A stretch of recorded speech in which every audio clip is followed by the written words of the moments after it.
Hello everyone, welcome. Session number 2 of the inaugural Stella Day Out. Very excited. I know a few of you were in our first session, so that you know who I am, but for those of you who have not been in the first session, my name is Fiona Sweet. I'm the Executive Director and CEO of Stella. So welcome.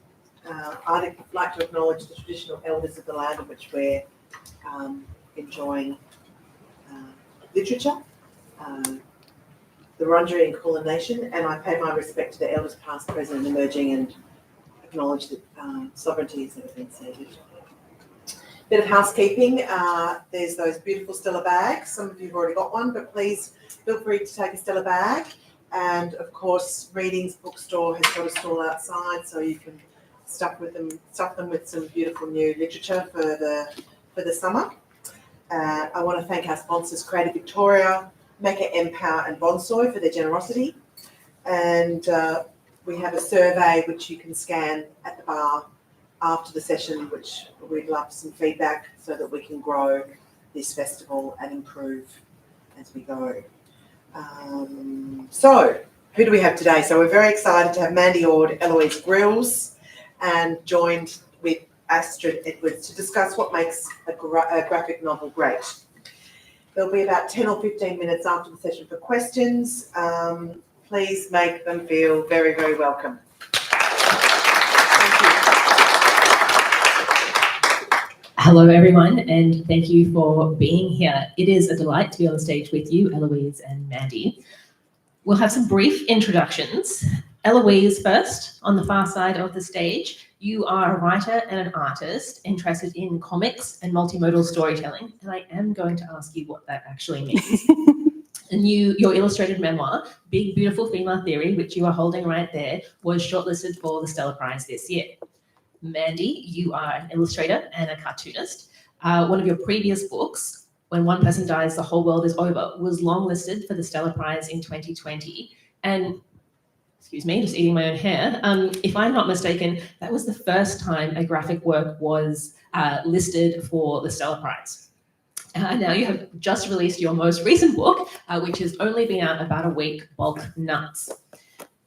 The two of you on stage represent 2 of the 3 times that a graphic work has been listed for the Stella Prize. I did just briefly want to mention Li Lai, whose graphic novel Stone Fruit was listed last year. So it's only 3 times in the history of the Stella. And today I'd like to open by asking you what brought you both to the graphic form. Eloise, would you like to kick off? Sure. I think it was always something I was really interested in. And as a child, I always loved to draw and I always loved to write. And then I went to uni and I sort of put those things away for a few years. Or I did some creative writing, but I wasn't quite sure about it. I was doing media comms and I wanted to be a journalist. And then a few years later, I'd always done my writing and drawing in the background. And I started to read some more sort of graphic work. So I encountered writers like Alison Bechdel and these sort of things. And I was like, well, this actually makes sense to me. This seems like something I could actually do. I could actually put these 2 things together. And I sort of just started doing it. I made a few zines and things like that. And it just made sense to me in the way my brain works. I think it started really young. I think coming from a background of letter writing as a young child. I used to write letters to my neighbours that lived literally next door to me. And I did that too. Yeah. I did that to my next door neighbour, except I didn't know how to write yet. I knew the letters, but I didn't know how to write. So nice. And so I put it in my next door neighbour's what's it called? Letterbox. And she got really scared. She thought someone was writing her scary messages. Cryptic Yes. Put the money in a safe place. So yeah. And we'll return your cat. Yeah. But it was similar. We it was kind of like an act of giving and receiving. But I think with the letter writing, which was just like my sister's sucks and got to go to school and all that kind of stuff. But definitely I'd be drawing as content in that letter. So it would be a marriage of the letters and images. And then later on, just going to studying at art school from when I was 17. I went straight from high school to university and studied painting. So I was thrown into the world of imagery and finding comics at art school in the library, and then immediately being drawn to them then, but realizing that I had actually been drawing comics all the way through high school, and I just probably didn't realize it. I feel like graphic novels or graphic works of any description haven't really been given a lot of attention over the decades in Australia. That is certainly changing now, but I'd like to kind of ask you to be a little bit specific in terms of whose graphic works you first fell in love with. Now, Eloise, you just mentioned Alison Bechdel. Any Australian writers? Mandy Ord. Yeah. Oh, I love it. Can you explain what nice. you thought of Mandy before you ended up on stage? Yeah, I don't know. I really connected with Mandy's work and the way that she represented herself, and just wrote. I love the way that you explore like the mundanities of life, but that you give them such weight and such attention. And I think that's really beautiful. So yeah, one of the local creators I was really influenced by was Mandy Ord. That's really, really nice because we create in this vacuum of cone of silence a lot of the times, and it's nice just to feel like there's someone connects with your work. It's lovely. So for everyone in the audience, we are going to have questions in about 40 minutes time. So do think of them if you want to ask anything specific for Eloise and Mandy. In the meantime, the question that brings us here today is what makes a graphic work great? And I would like to pose that question to both of you. And I guess there's two parts of that question. It's the reading experience, the response of the audience at the end when you share the work, but also then it's all of the different technical and stylistic components that I confess I don't think I have the language for. Mandy, do you want to go first? Yeah, I always like the idea of using an example of a graphic novel that means a lot to me to talk about all of those questions. And I was doing a little bit of reading about someone whose work I love, and who I appreciate on so many levels, and who I aspire to be like and do work like. So there's a cartoonist called David Small who wrote a graphic novel called Stitches about his dysfunctional family life, health issues, discovering who he was, his artistic inspiration and drive and aspiration. And I think he has this wonderful knowledge of how the cinematic language feeds into the way images can also, with minimal words, unfold a story with emotional depth and weight. It's deeply personal, but it's also safely delivered. So he's thinking about the audience and how he delivers difficult things. It's also cathartic for him, and you feel that. You feel like in reading his book, you're connecting with him and you're feeling empathy for him as much as he will make people who are going through something similar feel like they're not alone in their experience. And just the beauty of the aesthetic of the images that he chooses. And it's all a choice. I think when I look at a creator's graphic novel, I think about the multitude of choices that they have to make with every single panel, because we only have so much space to work with. We have this wonderful limited space, which is limitless in terms of the way that we can shape it and the way that we can shape the emotional content through other words in the pictures. There's a lot of thought that goes into it to make something appear easy to consume. So yeah, if you look at his work and you'll see the way he paces the story visually, the page layout, the way he's only given what is really necessary, not too much. He's probably edited a million beautiful drawings for the sake of the strength of the story. So it's just like a lesson as a cartoonist to read something like a book like that. Yeah, and I could probably talk about it for a really long time, but I won't. People may very well want you to, but I will ask Eloise. I feel like maybe I won't be as multidimensional as you've been in your response, but I feel like I find reading comics to be a really intimate experience, particularly reading autobiographical comics, but also fiction comics. It's like every mark on the page is a decision by that writer, and it sort of conveys part of their motivations. So it's like how something is drawn or how something is represented on the page is as important as what is being represented to me. And I think there's nothing more intimate than seeing the way that someone sees the world through both writing and text. Like, I think there's something just so immersive about that. And I love the intimacy of it. Eloise, you just said the word intimacy, and a few minutes ago, Mandy, you alluded to the fact that, a cartoonist considered the safety of the audience, of the reader. I'm really used to asking this question of writers, but they don't have the visual form as well. How do you kind of create that intimacy whilst also caring for the people who are viewing and reading your work? I guess another way to answer that is, what is not depictable? Like, what wouldn't you draw? How do you create a panel that has the emotion in it? Yeah, I was just thinking of like something even, I don't know, as an example, like there's a story in here which is about feeling like prey, like being prey in a human situation, and being mindful of how that's a difficult subject. So the story was like, I think people can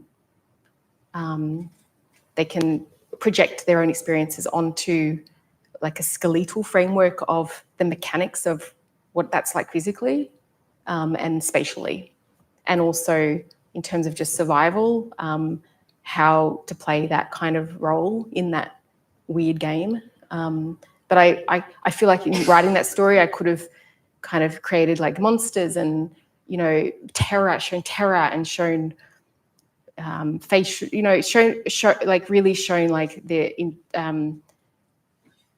ugly kind of side to that. But I feel like it's like self-descriptive anyway, like if anyone's ever even remotely felt vulnerable and scared. So I felt like it was another approach to it would have been maybe a more unique way of showing what that scenario is like. So I guess it's like that. It's kind of like, okay, here's a story that is fairly universal. How can I show it differently in my own way? That might be something new as well, which is part of creating the stories, is like, can I do something new? Yeah. Did you have anything to add to that, Eloise? Yeah, I think my approach to this is just always being playful. Like, regardless if I'm writing about something difficult or something like that, I'm always looking for ways to play with it or experiment with it or, create a pun or some sort of visual joke or that sort of thing. So I never want to sit in darkness for too long before providing a little bit of light to the reader as well. Big Beautiful Female Theory does not sit in darkness. Now, I suspect that many people in this room have read Big Beautiful Female Theory, and I am almost positive that almost no one will have read Bog Nuts, because Bog Nuts came out last week. Mandy, because it is so new, can you introduce us to Bog Nuts? Sure. So you'd like me to read? Is that what you're saying? Oh, no. Oh, no, I am going to ask you to read, but not quite yet. Introduce the short story collection, Bog Nuts. All right, I will. So this is a collection of short stories. There's 27 short stories, and they're all quite different, all autobiographical, over the last couple of, created over the last couple of years. Some of them are reflecting back on my younger self, being written from my present self, having that time to reflect. Some of the stories were things that happened a couple of months ago. So it's maybe a 30-year span of looking at experience through the eyes of an older, more mature person at a younger version of myself, and also just choosing stories that resonate in terms of the content.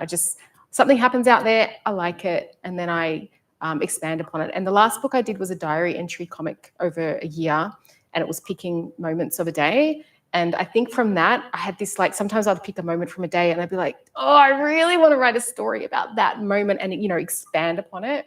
So this book was like me indulging in the idea of taking moments and expanding on them and making them into short stories. Yeah. That was a good description. And now I would like to ask you to do a reading. Oh, yes. Okay. I asked Mandy to read a really short story called Melbourne. It's really stood out to me in this collection when I read them all, but also I thought it'd be appropriate today, given we are talking about the literary culture of Melbourne. Okay, and I'll just show you the format. So it's kind of similar to the last book I did, except there's not borders around. So there's 4 panels per page, and it's pretty much it's uniform the whole way through. So Melbourne is one of, I think it's 5 stories, and it's just quickly, just a little bit of background.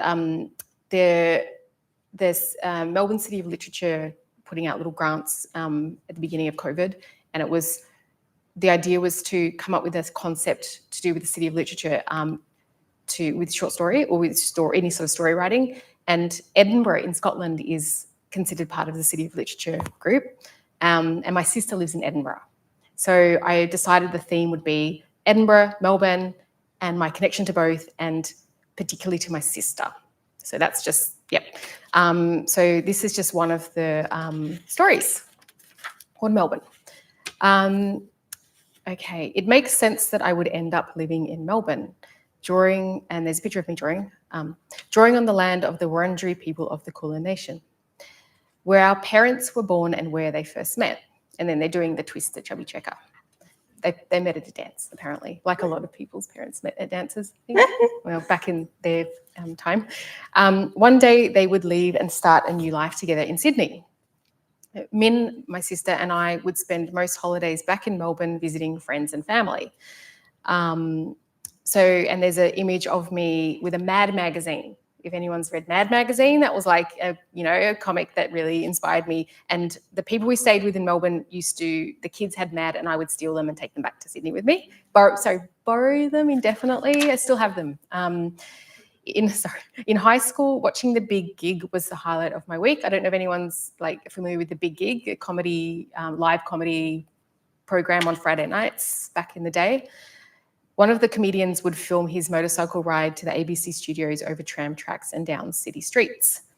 It would be the Doug Anthony All-Stars who would introduce me to their comics that would influence my future work. So we would write to them. They had it was like a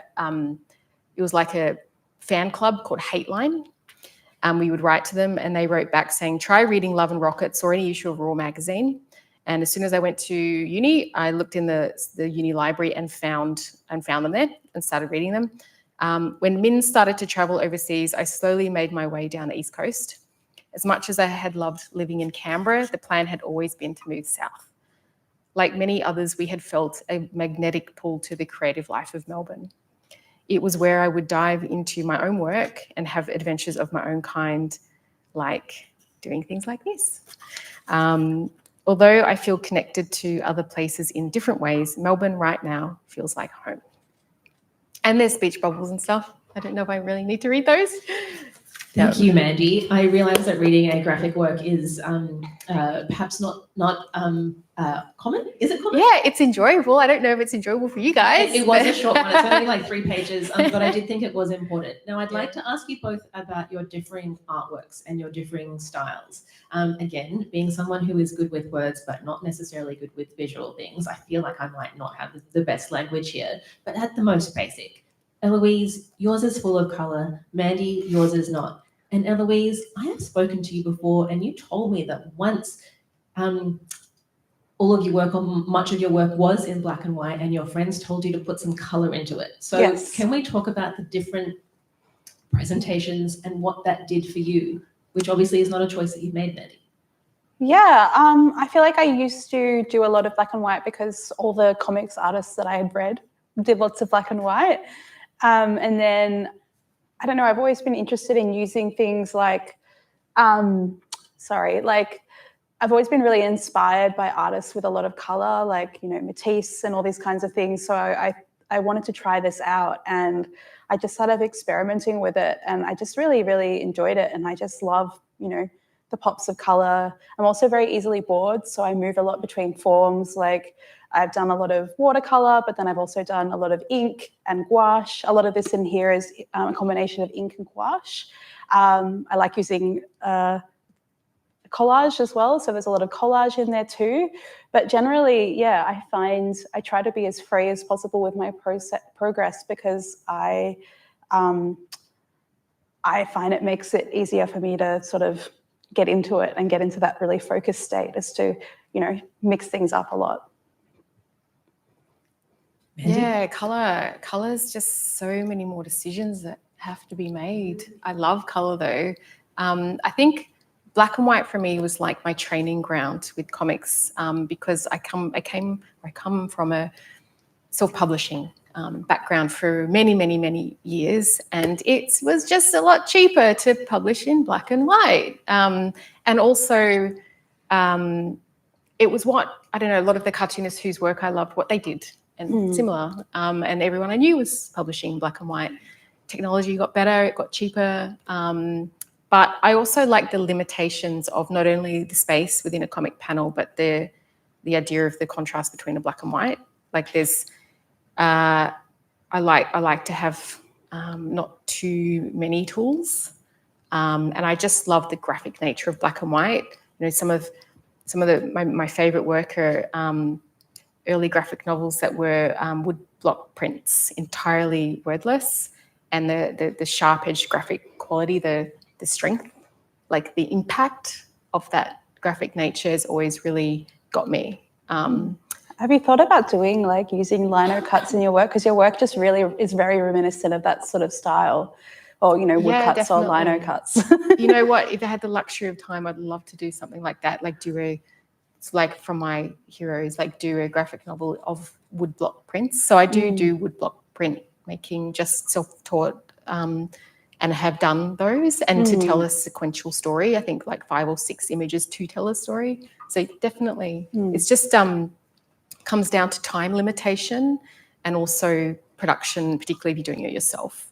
I have done some color work, and color's fabulous, but my default would definitely be black and white. Yeah, like the cover of your book, is that all your paintings? So I did all the nuts, and I loved painting the nuts. And there's a really sort of quite gross looking cashew on the back that looks like a little bit off, but cashews are my favorite. I love cashews too. Which It is why looks it's like on a the back. whale. Yeah, it looks like someone said it looked like the baby from a Razorhead, a little bit like it's about to go, which is kind of like a compliment actually. Yeah. I'm actually, and I'm developing work at the moment after having published my book last year, and I'm thinking that I might start doing some black and white again to make some scenes, because it's so expensive to print colour yourself. Yeah. And actually, you now both mentioned self-publishing, Mandy, and also the actual logistics of creating and producing works that aren't just text-based. Can we talk about that? Because I don't think it's very well understood, the difficulty of getting graphic works, or maybe the hurdles that graphic works have to jump over in order to get published. Mandy, if you think back on your career, can you kind of share your observations with how that has evolved over time? Yeah, it's interesting. I think I always had a ambition to make books, always, and I wasn't quite sure how to do it, so I made my own books, which were the tiny little self-published books, and I would sell those myself, distribute those myself, send them to fellow cartoonists. And I had a friend who I went to art school with who had a bookstore in Braidwood, and he was like, hey, we want to sell some of your little mini comics. And I was like, great. So I sold them there, sold them other places. I used to send them off to publishers like overseas, and Alan Unwin, I sent them to them before I got published by them. And they apparently had collected them, and maybe that helped.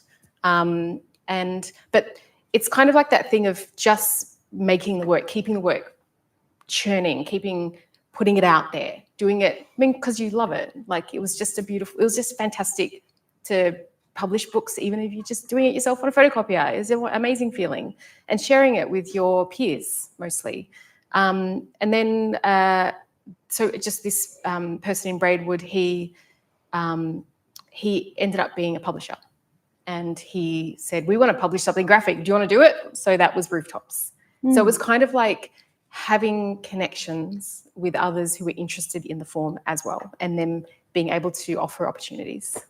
Yeah, so good timing, happenstance, connections. Yeah. Eloise, would you kind of give the contemporary, comparison to that? I mean, yours is very fancy over there. They even dyed the edges pink, which is very fancy. It is very beautiful. It's a whole extra process. Yeah, absolutely.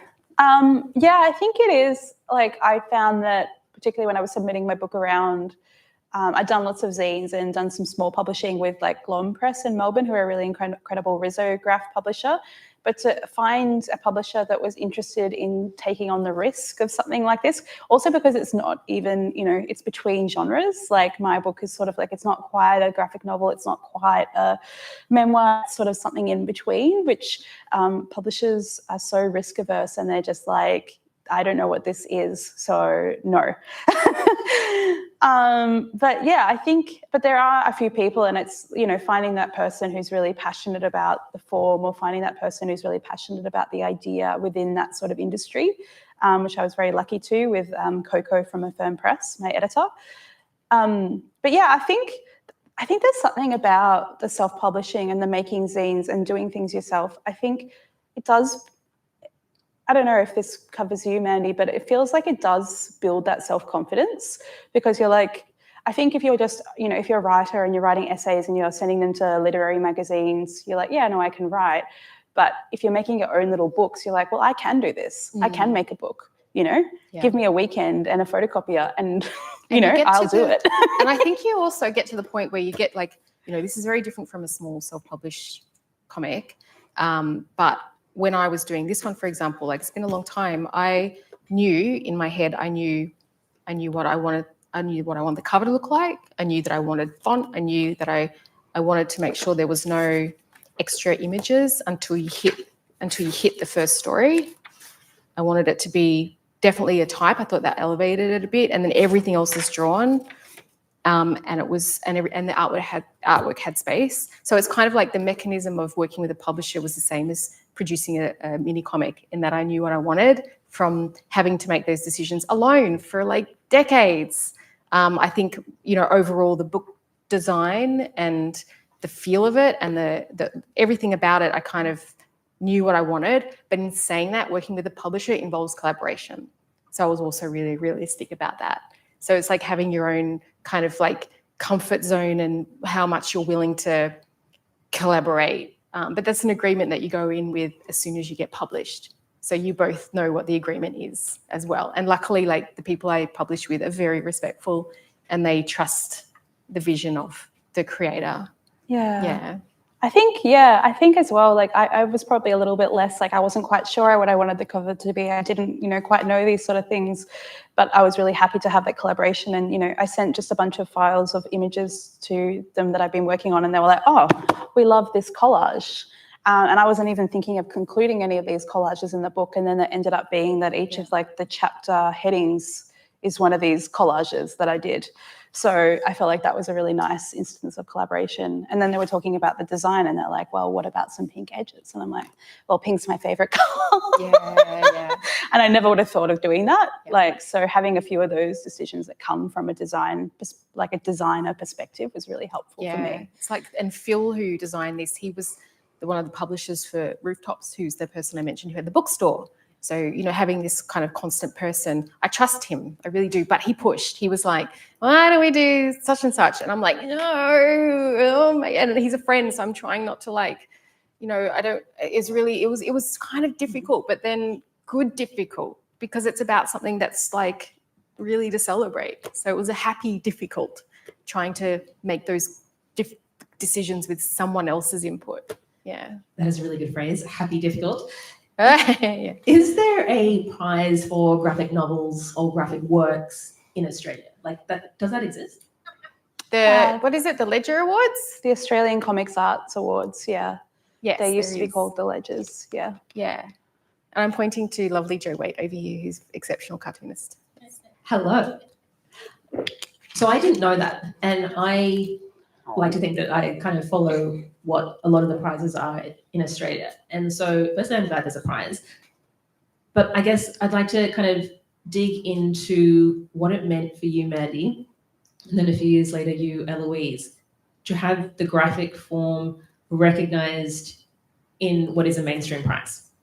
You know, in addition to fiction and non-fiction, the Stella changed its rules and brought in graphic novels, and after that changed the rules again and brought in poetry. What was that like for you as someone who, as you just described, had been working alone for decades? Yeah, it was surprising and really unexpected, honestly, but fantastic, because I've always championed this medium. It's brilliant, and I've seen other countries include comics in major literary prizes, as well as having really good literary criticism and reviews in reputable, really, you know, broad publications. And I could see that work is being produced in Australia that is ready to be submitted to literary awards. And I can see that in the last, you know, 5 years, it's opened up very in a great way, because there's more people producing the work for it to be included. But it was a surprise, and I wonder why it hadn't happened sooner. But maybe I don't know. Really, was your book longlisted in the first year that they were eligible? I did some research on this, and I don't think it was. Yeah. I'm pretty sure that my research is solid. The first year that graphic novels were allowed, nothing was longlisted or shortlisted, and then the year after, you were in, Mandy. Yeah, and there's like, you know, there's the literary things happening internationally, where like Sensitive Creatures sells the Bologna Book Fair. Am I saying that right? Yeah, things like that. But I didn't even know it was submitted to. I don't think I even got told it was submitted to the Stella Prize. Like my publishers, my brain wasn't even there thinking that it would be something that would. So now I'm like. Thinking now I'm like, oh, so I've been like emailing these publishers going, oh, have you submitted it to this and this and this and this? And just now I'm like, wow, we can submit it to prizes. Yeah, absolutely. So, yeah. And I think that, you know, having Mandy be shortlisted in 2021 or 2020, I think it was. The year after it came out. Yeah. That sort of was like a bit of like a permission slip to submit to prizes, because I was like, I never thought that a graphic novel would be on this sort of list. And I've always really loved, you know, the books that are shortlisted for the Stella. So yeah, I think it's really hard to visualize yourself in a certain space before that sort of thing happens. And then to realize that, it is a legitimate art form. I'm waiting for it to be as part of the Miles Franklin, to be considered for the Miles Franklin. I have so many things I could say right now, and I'm not going to say anything. Sorry. Instead, I shouldn't mention another prize, but you know what I mean. It's every prize should have graphic novels. I personally agree. I'm going to remind the audience that I would like you to put up your hand if you have a question. There are 2 roving mics, and they will come to you. So please don't wait. It's whenever you would like to ask a question. But in the meantime, I would like to go back to you, Eloise. Mandy just kind of referred to the international acceptance of kind of graphic works, and how you looked at what was happening internationally and didn't find it in Australia. Eloise, I know that earlier this year you did a long-delayed residency in France. I don't know, like, how do the French treat graphic works? Because I suspect it is very different. Yeah, it's definitely a model to aspire to.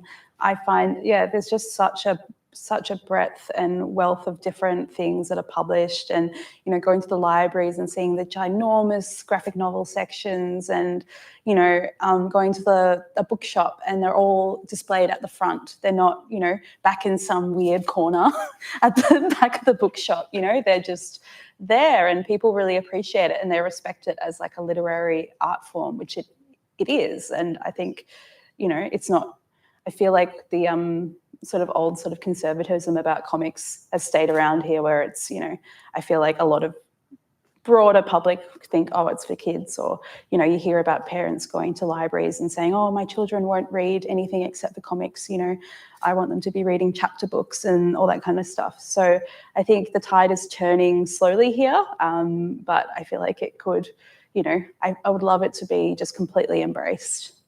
You just said the kind of old school conservatism around comics. Are you referring to like the content of the comics, or more that it couldn't be seen as an art form or a literary form of worth? I think a bit of both. Like, I think there's a bit of conservatism about like what's in them as well, and like adult content in comics and things like that too. But then there's also the double-edged sword of it being, comics being associated with Spider-Man and stuff like that, and then not being treated as a kid's form. So there's often a disclaimer I get asked. Sometimes I try not to talk about being a cartoonist sort of outside of certain circles, because when I do, I'm like, yeah, I'm a cartoonist, and they're like, oh, cool. And I'm like, do you read many comics or graphic novels? No. I'm like, okay, this person has no idea at all. Like, I'm like, oh, well, I write about like, real life. It's like for adults. And I'm like, but it's not porn. Like, when you say it's adult content, it's like, oh no, like young adults read it and kids read it, but what am I trying to say? It's kind of like, it's not for children, but I don't know. Yeah, it's really hard to just sort of say, I do comics. I write comics. Even not saying graphic novels, because it's graphic novels it's a graphic novel, but then it's comics. And it's also non-fiction. Yeah. So novel generally means fiction, but it's interesting. But then you meet people who are like, who really know about graphic novels, and it's surprising. Or they like manga, or their kids are into young adult graphic novels. So there might be so there's definitely more people that are engaging with comics and more interest, particularly in education and libraries and So I feel silly asking this question at this point. Do we have a question? Oh, we have a question. Hello, I'm really interested in the process of making a graphic novel, particularly like script first, storyboards. What kind of, you might both have different processes for that, but in terms of creating the idea and then how you decide what's going to be the picture or the visual or illustration, and what will be the wording, and how you create that tension in the narrative using those two quite strong elements, word and picture. Did you want to? No, you go first. Okay. I find with it's almost like a project. Sometimes, as much as it's new content, there might be a new way of working as well that's like slightly altered from the last way of working. So sometimes that involves the picture word dynamic and also the idea generation. This is a book of short stories, so I wasn't thinking about one big long story. But in saying that, every story is complete. So it's it's a complete story anyway, regardless of if it's 3 pages or 21 pages. But I find that I often the first process is the thinking process. So I will be thinking a lot before I even really do anything. I tend to write the bare bones. So the working method for this one was the bare bones of a script. I've actually reduced my wording. So a lot of my sentences I've pared back to as minimal amount of wording as possible. I want the images to kind of have a little bit more center stage. But I found that having a bare bones script and not everything set in stone in script form meant that in the process of creating the images to go with, say, narration, that every day I would wake up and it was a new day and I might be different from the day before. And I would find that there was a lot of sort of experimental things happening in the image making in the moment. So I left a scary void of nothingness in which to play and with which to create. So sometimes I had no idea, I still don't, when I'm working on the story on the moment. I'm like, look at these blank panels. I'm like, I have no idea what I'm going to draw in those. But when I sit at the drawing desk and I'm focusing on it and I'm thinking of the story, it comes. So it's kind of like a playful, intuitive space, whereas previous ways of working have been much more structured than that. Like I say, new project, new way of working. Yeah. I try not to just illustrate the text. They both are kind of talking to each other and one's kind of answering the question of what one can't to make meaning. Yeah. Absolutely. And that's what I was talking about with multimodal storytelling in my in my bio, sort of the idea that words and images are these different modes, and so they're each giving different things to the page. And yes, you never want to just be having an image that illustrates what the text has already done, because it becomes like a tautology or a redundancy. So playing with the different qualities of what these various things do. And I think before, like previously, I have been a bit more regimented. Like I've sort of done a script and then I've sort of illustrated and then, you know, gone back and forth sort of after that. But at the moment, I'm trying to do a little bit more sort of image first or that sort of thing. So quite inspired by you, Mandy, and your daily diary project. At the moment, I did Inktober, so I was doing a drawing every day, and now I'm continuing that, and I'm just doing 2 pages of comics a day, and they're not very, like, they're really rough. It's That's just a like lot. it's just Good. like a really Yeah, rough it's draft. great. So it's like, you know, an hour or whatever. But it's a way, and I'm sort of working on a story, and I'm like, I don't really know where it's going yet. I'm sort of just, you know, I'm thinking about my ideas and then letting them stew, and then because I find, as you were saying, I find that things are so much more malleable when I get to the images. So I'll have an idea, and then that idea will evolve just by in the process of rendering it, which is really exciting. And sometimes it's panel to panel. It's like maybe the narrative is all sorted. You like, I know what's happening and I know how it ends. And then the images are, really playful. But I tend to like, sometimes I don't look too far ahead. I might just be like, I'm on this panel, focus, give this panel your full concentration, your time, your attention, and also to make it like a really enjoyable thing. If there's a struggle, put it down, go to the end of the story and do something there. It's kind of like sometimes it's all about the right time. Yeah, and I think when you're facing that self-doubt, I often find it's because I'm thinking too big. And you need to take it back down and go, you know, what's the thing in front of me right now? I don't need to worry about that other thing that's miles away. Like comics, they're incremental. You read them panel by panel. Exactly. So sometimes it's like just like one at a time, knowing that there's already a structure kind of in place. Yeah. I believe we have a question towards the middle there. Yeah, I'm just thinking of a couple of graphic novels that have influenced me really profoundly on certain topics, and one's Marianne Satrapi with Persepolis, Mouse by Arch Spiegelman, amazing about the Holocaust, and Logic Comics, which is about the life of Bertrand Russell, about maths and philosophy, and it's absolutely extraordinary. And for a kind of humanities writer and thinker, that was just amazing to me that I could actually be taught about mathematics through a graphic novel. So I'm a huge fan of the form and huge fan of teaching it. But could you share with us some of the works that have inspired you, some of the classics? Because I think there's a lack of knowledge and understanding out there about what the richness in the genre. It's amazing. I feel like I talked a bit about influences already, if you wanted to add any. All right, there's a few, like I think I mentioned David Small, and I really like the work of David B., who's a French cartoonist who wrote a graphic novel. He's written lots, but Epileptic, about his brother who had severe epilepsy and how that impacted on the family. He's just got a beautiful graphic quality. He uses lots of historical content. He uses lots of great visual metaphors. Really powerful, really strong work, but also very humane about family experience. I think I'm drawn to graphic novels about families.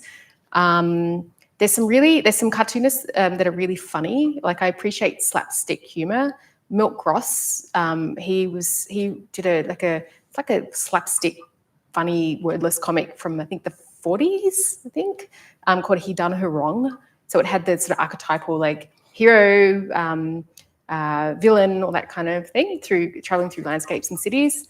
And then there's and also humor-wise, there's a really great another. He might be French Canadian. No, I think French Canadian or French. Anyway, Pascal Girard, and then there's a graphic novel called Reunion, which is him going to a high school reunion, and the way he depicts himself as being this bumbling, goofy, uncoordinated, insecure, all these really difficult like emotions to like put out on the page of your innermost world. I love it. I can't get enough of it. It's just so like, what a gift. And I love how he does that, because I think we all do it a little bit. We sort of like, I don't know, in order to, I often like caricature other people in the world in my books with their like behaving in a certain way. I find it fascinating. I love it. But I also like to balance it out by showing myself equally acting as an absolute mutant, to make it so like I'm not judging because look at me. Hey. So he does that really well. So I like the cartoonists that can tackle really interesting content but also not take themselves too seriously at the same time. There's so many. I could write you a list if you like. And I obviously love Alison Bechdel. Fun Home was like really influential for me, and I loved the way it sort of had all these different threads that all wound themselves together and rubbed up against each other, and it was really, really artfully made book. I also love Diary of a Teenage Girl by Phoebe Glockner, and that was a huge influence on me as well, in the way that it sort of combined text and image in really interesting ways. It was sort of like written as a diary, but then also had the illustrations and comics interspersed. I recently read, it's the first time she's been translated into English, but she's an incredible Belgian cartoonist, a book called Pretending is Lying, which is really cool. And it's sort of, I'm like trying to remember exactly what the story of it was, but I was just really struck by the experimentalism of the use of text in that. And it was really like wild and like expressive. And she'd actually redrawn all of the text in English because it was all very like, I don't know, you couldn't have had someone else do it. You couldn't have had like a digital printing over in English because it was just so fundamental to the text. And that's something I really appreciate. And I'm like, wow, it makes me think about what I could do with, the way things are written in my text. I'd like to ask, we do have another question here. Oh, I haven't, thank you. I think I've got a problem with my terminology. Mandy, can you kind of just confirm for us exactly what makes a comic as opposed to a different type of graphic work? Is it the paneling? I think that the term is, there's a lot that can come under the umbrella of a comic or graphic work. I don't know. Originally, it was kind of like you'd think it would be images and words and speech bubbles and panels, but I think that it's definitely broadened from that now. So it's definitely, I would say it would be an interplay of images and words in whatever construct that comes in terms of a published piece of work. And sometimes comics don't have words at all, but they speak of story symbolically, which is a language in itself. Yeah. Thank you. And to your question. It kind of jumps off that a little bit in that I was wondering how the publishing process was, whether it was just your words that were edited or whether there was some comment or feedback given on images, or whether images totally up to you and the words were allowed to be played with. I generally, with my work, they did seem to edit the text more and the images a little bit less. I've sort of found that as well with like submitting my work to literary journals. It's kind of like I send it all as images and then they're too afraid to edit anything because they're like, well, she's obviously put so much work into this. But yeah, it would be really happen. Like when you say too afraid, I mean, anyone who's submitted to a journal or anything like that knows you might very well get, quite a strict edit. There's no comment? Or? Sometimes it depends. Like really it's good actually to work with like a comic specific editor because then they actually do like work with you on that. Like I've worked with Ellery Harris at the Nib, which is sadly no longer with us, great little comics channel. And she was much more like, working with me on it. But I find that, people who aren't familiar with images so much can be a little standoffish and go, oh no, you do what you do. Yeah, particularly with this, I had the editors, they were just like, off you go. It was hard to even get a word out of them, which is a kind of a good thing, but if I got a response that was like, great, in terms of a story, that was my feedback. And I didn't really get anything to do with the visuals. I think they knew that I am doing my thing. But, if they were like, oh, the fourth panel doesn't it's confusing, I would definitely take that on and I would think about it. In terms of the wording, I did have mostly grammar, which I'm very grateful for. But there was one occurrence of changing the wording and there were suggestions made, and I considered it, and then I said no. Do you And they were fine with that, but I did consider it. Yeah, but ultimately no. with your text and stuff, do you put the text in afterwards digitally, or do you just paint it and then how do you edit it if it's needs to be edited? Yeah, so I have whiteout, which is really, really handy. or I write a new piece of text on a piece of paper and I glue it over the top of the old piece of text. Cool. Okay. Yes. And then I leave it up to the experts. Jay's laughing at me. So I leave it up to the experts to do it properly when they're publishing it. But when you look at originals of comics going back in the day, which I was doing just the other day, you'll see the artwork aspect of it, and you'll see like whiteout and, you know, cat footprints and whatever. It's lovely. Yeah. So how big are the kind of original pieces that you create? I mean, are they on A4 pages, Mandy? Like you and your whiteout, how big is it? Oh, so They're pretty much quite big, aren't they? Yeah. So each panel that's actually been reduced a bit, but they're 10 centimeters by 10 centimeters. Every single panel is a separate piece of paper, and that's it. Yeah. Unless I'm working on a multi-panel page, dependent. If it's going to be printed in a newspaper, it's big. It's the size of a newspaper. If it's going to be printed in a A4 journal, it's probably a bit bigger than A4, and it gets reduced slightly. But I tend to draw to scale. Yeah. And that's very different from how you work, isn't it, Eloise? Yeah, I'm all over the shop. Sometimes I'm A4, sometimes I'm A3, sometimes it's a canvas, sometimes it's a like little scrap of paper that I found. So I'm trying to be a little bit more consistent, but yeah, I'm so intuitive and feelings based with my work that I'm just like, you know, some days I'm just like, I just want to work on a big square.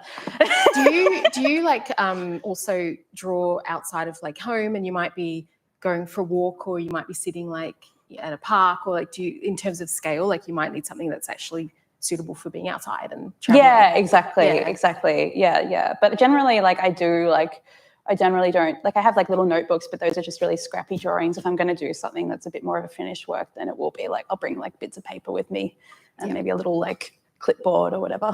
Yeah. We are coming towards the end of our time. So if you have a question, please put your hand up. Otherwise, I have a final question was that a hand? No, that was not a hand. I have a final question for each of you. Eloise, Big Beautiful Female Theory has been out for a year. You have given us hints that you are working on things. Is there anything definitive that you could give us now? Absolutely not. That is an absolutely fair response. And I kind of thought that I should try, but that's what was going to happen. Mandy, I think, is going to have a different response to the question I asked. Bulk Nuts has just come out. Can you tell us about your launch or a party or anything that we should know? Okay. So I'm going to have a launch on the 24th of November on a Friday at Readings in Carlton, and I'm just waiting for my cute little fancy invitee thing that I can put on social media so I can spread it out to the world, but I haven't quite got that yet. It is on the way. Thank you, everybody, for being here. What happens now is there's free tea and coffee outside. You are most welcome to stay and participate. The next event today is at 2:30, and that is on the past and the future of the Stella Prize, and you are most welcome to stay for that as well. Can we have a round of applause for Eloise and Mandy? Thank you. Thank you.